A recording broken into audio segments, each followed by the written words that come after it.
पाकिस्तान अपने शैतानी हरकत से बाज नहीं आने वाले हैं, अपने दोगलेपन से बाज नहीं आने वाले हैं। जो पाकिस्तान अपने मदरसे में छोटे छोटे बच्चे को माइंड में जहर भर के जिहादी मानसिकता बनाने वाले पाकिस्तान, छोटे छोटे मासूम बच्चों को हाथ में पिस्टल धरा देने वाले पाकिस्तान, हाथ में बम पकड़ा देने वाले पाकिस्तान, बच्चों को ट्रेनिंग देना, आतंकवादी गतिविधि का ट्रेनिंग देना बच्चे को, वो पाकिस्तान कभी अपने दोगलेपन से बाज नहीं आने वाले हैं। समझ सकते हैं कि युद्ध विराम का 4 घंटा भी नहीं हुआ और पाकिस्तान की तरफ से गोला बम बारूद चलना शुरू हो गया, तो समझ सकते हैं पाकिस्तान का मानसिकता क्या है। जो बच्चों को मदरसा में ट्रेनिंग देता है आतंकवादी बनाने का, जिहादी बनाने का, उसके मासूम बच्चों का मन में जहर और दिमाग में जहर भर के उसको आतंकवादी बनाने का ट्रेनिंग देता है, तो क्या वो भारत के साथ समझौते में गद्दारी नहीं तो और क्या करेगा।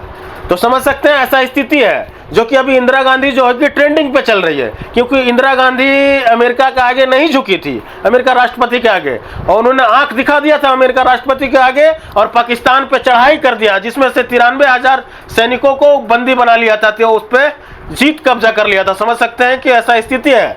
तो अब मोदी सरकार को समझना है, मोदी जी को सोचना है कि इंदिरा जी से आगे निकलना है कि बस ऐसा ही रहने देना है, कि इंदिरा गांधी जो अमर हो गए वो इंदिरा गांधी से आगे निकलना है मोदी सरकार को, कि ऐसे ही रहने देना है, ये समझना है नरेंद्र मोदी जी को। अभी सवाल सबसे बड़ा उठ रहा कि समझ सकते हैं कि ऐसा स्थिति है कि बार बार हमला कर रहा, कभी उरी में मर रहा, कभी पुलवामा में मर रहा, कभी पठानकोट में मर रहा, और अभी भी मर रहा। सैनिक, देश के जवान मर रहा, कहीं ना कहीं मर रहा, देश का जवान भी मर रहा, पर्यटक भी मर रहा, और बॉर्डर इलाका का लोग भी मर रहा। तो कब तक बर्दाश्त करके रखा जाएगा, कब तक मतलब कि सहमा जाएगा, कब तक इंडिया बर्दाश्त करेगा। यही मौका है असली बदला लेने का, यही मौका है नरेंद्र मोदी जी को इंदिरा गांधी से आगे निकलने का, यही मौका है। ये मौका नहीं छोड़ना चाहिए। लाल बहादुर शास्त्री को भी मौका मिला था, जवाहरलाल नेहरू को भी मौका मिला था, और इंदिरा गांधी को भी मौका मिला था, और ये नरेंद्र मोदी को भी मौका मिला था। इंदिरा गांधी कहीं ना कहीं सक्षम रही और पाकिस्तान पर चढ़ाई करके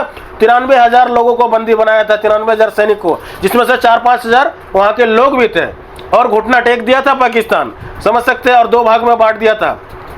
समझ सकते हैं ऐसा स्थिति है। तो अभी मौका है नरेंद्र मोदी जी को इंदिरा गांधी से आगे निकलने का और मुंह तोड़ जवाब देने का पाकिस्तान को, और पाकिस्तान को जो है नक्शो नाबूद कर देने का यही असली समय है।